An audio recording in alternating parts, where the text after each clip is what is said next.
आज इस वीडियो में हम लोग देखने वाले हैं कि रूट वाली संख्या को हम प्रूफ कैसे करते हैं, क्योंकि बहुत ही दुविधा वाली बात हो गई है कि अगर हम रूट वाली संख्या को प्रूफ करते हैं तो कोई गलत कर देता है, कोई सही कर देता है। आज आपको हम एक ऐसा तरीका बताएंगे कि वो गलत हो ही नहीं सकता है, कोई भी उसको गलत नहीं कर सकता है और बहुत ही शॉर्ट तरीके से बताने वाले हैं। तो आइए आप बने रहिए और अच्छे से ध्यान दीजिएगा हम इसको प्रूफ करते कैसे। तो हम क्वेश्चन क्या लिखे हुए हैं कि सिद्ध कीजिए कि रूट 7 एक अपरिमेय संख्या है। सिद्ध कीजिए कि रूट 7 एक अपरिमेय संख्या है। पहले आपको हम बता दें कि इसको प्रूफ करने के लिए हमको उल्टा मानना पड़ता है, जैसा कि आपको पता है। ठीक है, इसको उल्टा मानना है। तो क्या मानना है? अपरिमेय सिद्ध करना है तो परिमेय मानना होगा। यानी हम इसको मान लेते हैं, भी क्या मान लेते हैं, सॉल्यूशन इसका हम यहां से कर रहे हैं। ध्यान दीजिएगा हम करते क्या है, उल्टा मानना है। क्या लिखना होगा कि माना या फिर मान लिया, मान लिया। जस्ट अपोजिट, अपरिमेय सिद्ध करने के लिए परिमेय मानना होगा। यानी रूट 7 एक परिमेय संख्या है। माना रूट 7 एक परिमेय संख्या है। और आपको जैसा पता है कि अगर ये परिमेय है तो इसको हम बटे के रूप में लिख सकते हैं। जो आप सुने होंगे, पढ़े होंगे, जान रहे होंगे कि P बटे Q के रूप में हम व्यक्त कर सकते हैं। तो इसको भी हम बटे के रूप में व्यक्त करते हैं। अगर ये परिमेय मान लिए, उसको हम बटे के रूप में अगर व्यक्त करेंगे तो क्या लिख सकते हैं कि अर्थात दूसरे शब्दों में कि रूट 7 बराबर हम लिख सकते हैं A बटे B के रूप में। ठीक है, रूट 7 बराबर हम क्या लिख सकते हैं, A बटे B के रूप में। अब हम क्या करते हैं, पहले विधि के अनुसार जैसे आपको बताया गया क्लास में कि दोनों तरफ हम स्क्वायर करते हैं। तो यहाँ लिखते हैं दोनों तरफ वर्ग करने पर। स्क्वायर का मतलब है वर्ग, दोनों तरफ वर्ग करने पर ये हम करते हैं इसका वर्ग।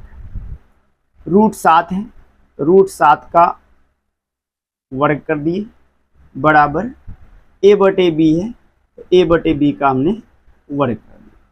अब आपको पता है कि रूट 7 का स्क्वायर करने पर वह 7 हो जाता है।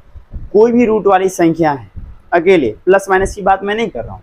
जैसे मान लीजिए रूट 2 है, रूट 2 का स्क्वायर 2 होता है, रूट 3 का स्क्वायर 3 हो जाएगा, रूट 11 का स्क्वायर 11 हो जाएगा। उसी प्रकार रूट 7 का स्क्वायर क्या होना चाहिए, 7 हो जाएगा। तो हम स्क्वायर करते हैं इसको तो ये हो जाता है 7। अब A का स्क्वायर बचपन से पढ़ते आए आप, A स्क्वायर हो जाता है। B का स्क्वायर करने पर यह B स्क्वायर हो जाता है। और आपको पता है जब किसी संख्या के नीचे कुछ भी ना हो तो सबका मालिक एक यानी एक होता है। अब यहाँ स्थिति बन गया है वज्र गुणन का। हम करते हैं वज्र गुणन। 7 गुना B स्क्वायर ये हो जाएगा 7B स्क्वायर, और 1 गुने A स्क्वायर ये हो जाएगा A स्क्वायर। यानी कि 7 गुने B स्क्वायर 7B स्क्वायर और 1 गुने A स्क्वायर ये हो जाएगा A स्क्वायर। अभी हम समीकरण को यहाँ तक लेकर आ चुके हैं। अब देखिए ये 7 ये गुना का है, इसका जब साइड चेंज होगा ये भाग में चला जाएगा। भाग का मतलब है बटे में चला जाएगा। कहने का मतलब है फाइनल मेरे पास क्या बचेगा कि B स्क्वायर बराबर A स्क्वायर बटे में 7 बचेगा। अभी इसको मान लेंगे हम समीकरण 1, इसको मान लिया हम समीकरण 1। अब एक चीज सब बताते हैं, यहाँ A और B जो माने, आखिर A B क्या है, तो A B जो है सह अभाज्य संख्या। याद रखिएगा A B क्या है, सह अभाज्य। अब सह अभाज्य की बात कर लेते हैं। सह अभाज्य होता क्या है, ये सह अभाज्य क्या होता है, यदि दो संख्याओं का HCF यानी मौसो एक आ रहा है तो वह सह अभाज्य कहलाता है। तो यानी कि यह A और B अगर सह अभाज्य है तो इसका HCF कितना आना चाहिए, 1 आना चाहिए। अब जैसे देखिए सह अभाज्य का हम कुछ एग्जाम्पल देते हैं आपको। जैसे मान लिया जाए 11 और 13 दो संख्याएं, 11 और 13 दो संख्या है, तो 11 और 13 का HCF निकाल कर आप ट्राई कीजिएगा, आपको हम दिखा ही देते हैं। आइए 11 और 13 का HCF हम निकालते हैं। तो इस तरीके से HCF निकाला जाए, एक बार में 11 लगा देंगे, इसको बच जाएगा मेरे पास 2। अब 2 से फिर 11 में लगाएंगे तो 5 के बार में लगा देंगे 10, ये बच जाएगा 1, फिर 1 से इस 2 में डाल देंगे, ये हो जाएगा 2 बार में 2। यानी HCF क्या आ रहा है, इसका HCF आ रहा है 1, और जिस भी दो संख्याओं का HCF 1 आता है वह सह अभाज्य है। और जब ये 1 आता है, इस 1 से मतलब है किसी 1 से 11 भी कटेगा, किसी 1 से 13 भी कटेगा। कहने का मतलब है 11 और 13 का गुणनखंड 1 आएगा, 11 और 13 का गुणनखंड 1 आएगा, यानी 1 से दोनों संख्याएं कट जाएंगी। कहने का मीनिंग है कि जो सह अभाज्य संख्याएं होती हैं उसका गुणनखंड 1 आता है। उसी तरह यहाँ a और b क्या है, सह अभाज्य है। इसको संकेत में हम लिख ही देते हैं कि जहां जो है ना a और b क्या है, a और b, जहां a और b सह अभाज्य संख्याएं, a और b क्या है, सह अभाज्य संख्या है। ये जो है a और b, ये हमारा क्या है, सह अभाज्य संख्या है। ध्यान दीजिएगा, a और b क्या है, सह अभाज्य संख्या है। और आपको पता हो गया कि सह अभाज्य जो होता है उसका HCF यानी कि मौसो 1 होता है, और वे दोनों संख्याएं 1 से ही कटती हैं, 1 के अलावा किसी से नहीं कटती है। कहने का मतलब है अगर a और b का गुणनखंड 1 आता है तो यह हो जाएगा परिमेय, 1 नहीं आता है तो हो जाएगा अपरिमेय। यहाँ तक आपको समझ में आ चुका होगा कि जैसे हम पहले बता रहे थे आपको सेम वही करना है, बस यहाँ समीकरण मान लेना है एक कि b² बराबर आ गया है a²/7। अब समझिए मेरी बातों को, यहाँ क्या ना b² बराबर a²/7 है। कहने का मीनिंग है कि a² में 7 से भाग लगता है, यानी कि a² 7 से विभाजित हो जा रहा है। तो हम यहाँ लिख सकते हैं चूंकि a² 7 से विभाजित है, चूंकि a² क्या है, 7 से विभाजित है, इसलिए स्क्वायर अगर हटा दें यानी a भी जो है ना वह 7 से विभाजित होगा। आप एक चीज समझ जाइए, अगर स्क्वायर वाली संख्या किसी संख्या से विभाजित है तो स्क्वायर हटाने पर वह फिर भी विभाजित ही रहेगी। यानी a² 7 से विभाजित है तो स्क्वायर हटाने से a भी 7 से विभाजित होगा। कहने का मतलब चूंकि a² 7 से विभाजित है, मतलब a² में 7 से भाग लगता है, तो स्क्वायर हटाने पर यानी a में भी 7 से भाग लगेगा, इसलिए a भी 7 से विभाजित है। अब हम करते हैं इसका आगे प्रोसेस, समझिएगा a और b क्या है, सह अभाज्य है। अब आपको यहाँ तक समझ में आ गया होगा समीकरण 1 हम कैसे ज्ञात किए, बस ध्यान केंद्रित रखिएगा। इसके बाद 1-2 बार आप प्रैक्टिस कीजिएगा, आपसे बन जाएगा। अब देखिए समझिए मेरी बातों को, स्टेप दूसरा हम स्टार्ट करते हैं। दूसरा स्टेप क्या करना है, यहाँ पर हमको a का मान लेना है। दूसरा स्टेप क्या करना है, a का मान लेना है। a का मान हम कैसे लेते हैं, जैसे माना कि a का मान हमको लेना है, तो a का मान लेने के लिए समझिएगा मेरी बातों को, ये 7 है नीचे, यानी 7 से भाग लग रहा है तो 7 आपको लेना है, ठीक है। तो a b यहाँ ले चुके हैं, इसमें ले लीजिएगा c, यानी a बराबर क्या ले लीजिएगा 7c। अब आपको कंफ्यूजन हो गया हो कि a का मान हम 7c ले रहे हैं, कहीं पर क्या सब जगह हम 7c लेंगे, ऐसा नहीं है। अगर 7 से कटेगा तो 7c, अगर 8 से कटेगा तो 8c, 9 से कटेगा 9c, 11 से कटेगा 11c, यानी जिस भी संख्या से कटेगा वो हम उतना c ले लेंगे a का मान। अब क्या करेंगे, a का मान को समीकरण 1 में हम रखेंगे, तो हम यहाँ क्या लिख देंगे, a का मान समीकरण 1 में रखने पर, a का मान समीकरण 1 में रखने पर, समीकरण 1 में रखने।